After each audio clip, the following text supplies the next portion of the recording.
I'm being honest, right? I don't want to be one of these assholes on television. Hey. Oh, I mean jackasses. I'm sorry. I apologize. What the heck is going on here? I meant jackasses. I apologize. These guys who act like they know everything. Ernie, That's the first, Jack. That's the first time I've ever cursed. I apologize. Yeah. But some societies, like Koreans, they might have a God complex, but they don't have a history of oppressing another group of people. Each other, right? Are you fucking out of your mind? Yeah, what the fuck? What do you mean? You don't think Asians they didn't oppress? Koreans didn't have slaves. We didn't fly. Did Koreans have slaves? Yeah, Google that. Yeah, because I think that's wrong. Somebody built them pyramids. It wasn't just somebody like, we're going to all Korea had the longest unbroken chain. Korea had the longest unbroken chain of slavery of any society in history, spanning 1,500 years. Off. That's not what it says. Zoom it in. My eyes are blurry. Go Zoom back, it in. Carlos. I want to read it. All right. Read it out loud. You piece of shit. Get close. All right. Korea had the longest unbroken chain of slavery of any society in history. Fuck. Holy shit. You guys are fucking scumbags. Every industry has its own stereotype. Every country has its own stereotype. So you work with, obviously, the Indian film industry so much. What is the stereotype they have about American films? Well, I think, like, aliens only land in America. Yeah, that's true. That's a really good point. I want an alien in India. Yeah. You know. I want E.T. Who's the hottest guy in the world? In the world? In the whole world, outside of your fiance. Who's the hottest guy? Like the #1 dude. Used to be my type was Kim Jong-un. Not the personality, not the body type, because in North Korea that's a sign of power and it's to be thick. Yeah, because everybody's starving like me, so small. So if you're fat, that means you got I'm money. bored, because nobody lived long enough to get bored. Wow. So if you're old and fat. Bored and fat, so you are very, very sexy. Harvey Weinstein. Exactly. Hey. Okay, Harry Styles. You like Harry Styles? Oh, no, too gay. I agree. My wife loves you very much. Does she? Yeah. Her name is Sarah. Sarah. Yeah. Can you look into the camera and Sarah. say, Sarah, You have the best husband. no? Can you do me a favor? What's that? Can you keep my wife's name out of your mouth? I would do that. Before I start my hilarious stories, I was wondering if you could just turn the teleprompter off for a second. I just want to speak from the heart. Just quickly, I wanted to say that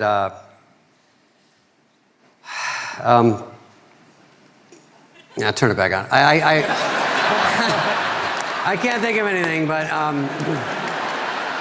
anyway, Adam's always been a moron. Can you make it bigger?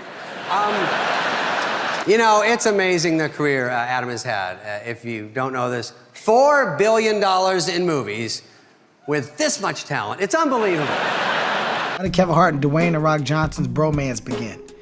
Well, his career was over. He needed help. So, naturally, what did he do? Call the old K Hart. I came on board, changed that man's life. By the way, you're welcome. You're welcome. Because we know the truth. Before me, he had that stupid movie Tooth Fairy. We all knew what was happening after that. Then boom, Central Intelligence. Shoots to the moon. Chris Rock. Oh, come on, man. Okay. I got smacked by the softest person in the world. Okay. Richard Pryor. Man, that's insane that you asked me to do Pride because I'm on national television and I can't say a damn thing. So acting is an art. It's not a science. Go on. Hang on. Wait, is something wrong? Did you? No. Did you put a filter on me? No. What is going on? Are you doing this, Jimmy? You know, I think you must have accidentally turned on a filter with one of your big fat fingers or something like that. No, I knew you were gonna pull something dumb like you were such a child. I'm so sick and tired of dealing with your. So why don't you do? Am I a hot dog? Am I an actual hot dog right now? Is that even a real question? You know what? Why don't you take your little question and your little show and shove it up your big hairy ass? I'm working on our president as we speak, Joe. So it says very sincere. Come on. I'm not kidding around. I'm serious. I love when he whispers. I love when he's like my dad used to do that. Adam Sandler, Mark Twain Prize. Because he did a lot of great movies. Who, if you got into a bar fight, and you had to have Dwayne "The Rock" Johnson or Ice Cube with you, who would you choose to help you in a bar fight? In a bar fight? Yes. I'm going Cube. You going with Cube? I'm going Cube. Why not that big monster that we call Dwayne "The Rock" Johnson? We gonna win the moment. We may win the moment. But you know, we don't know who we dealing with. And you know, the threat of after that moment, people coming back. You know, I think with Q, we prepared. The battle, we prepared for both. Yeah, the battle and the war. We prepared for both with Q. All righty, I got you. Yeah. You know, when I was young, we used to play this game called Gay Chicken, they called it. I didn't name the game, but I was, Was it your uncle? Was it a neighbor? Well, the game was you and a buddy, you'd grab each other's wiener. Right. Penis, they called it. In those days. Some of you guys call it penis. Yeah, you'd grab it, and the first person to get an erection lost the game. Right.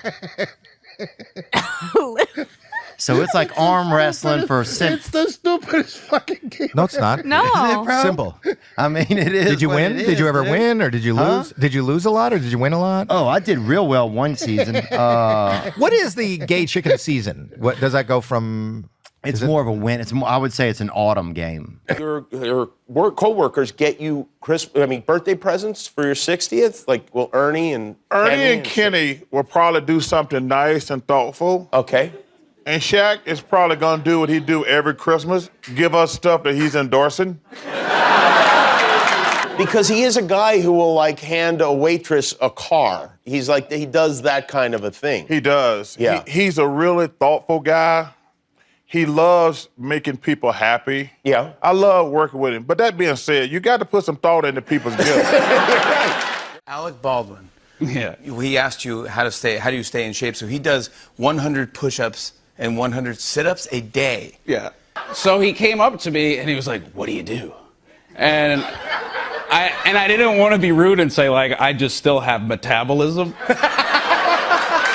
So to make him feel better, I was like, "Oh man, I do 100 push-ups and 100 sit-ups every day." And he was like, "Got it."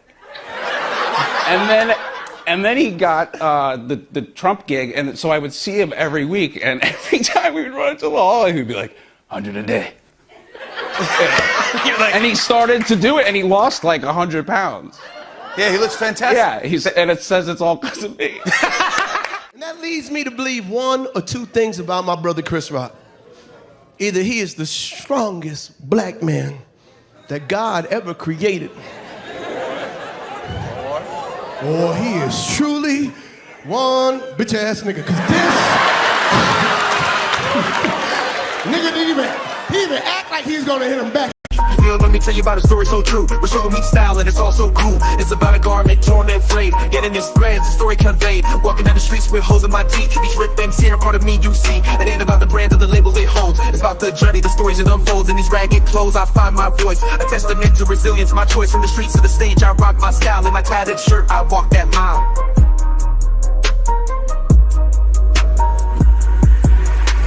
Ripped and torn, but still I stand in my ragged attire. I command, it's not just fabric, it's a statement I preach. In my threadbare garment, I find my reach.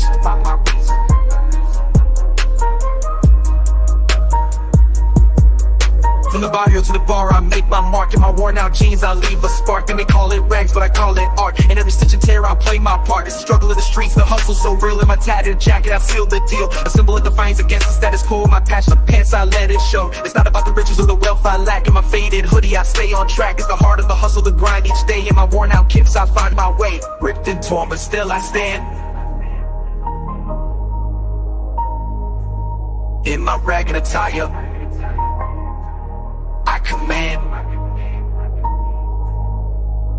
It's not just fabric, it's a statement I preach.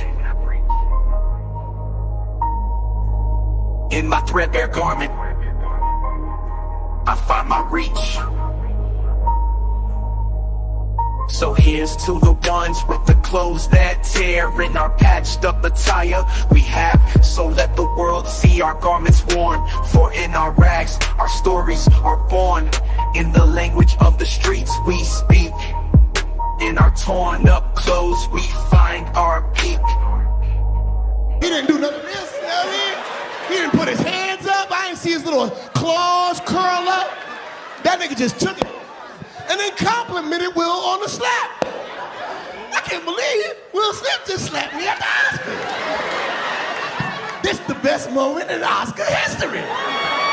I'm never gonna wash my cheek again. The real punk shit was Will screamed from his chair, "Keep my wife's name out your motherfucking mouth." And this nigga Chris said, "That's a good idea."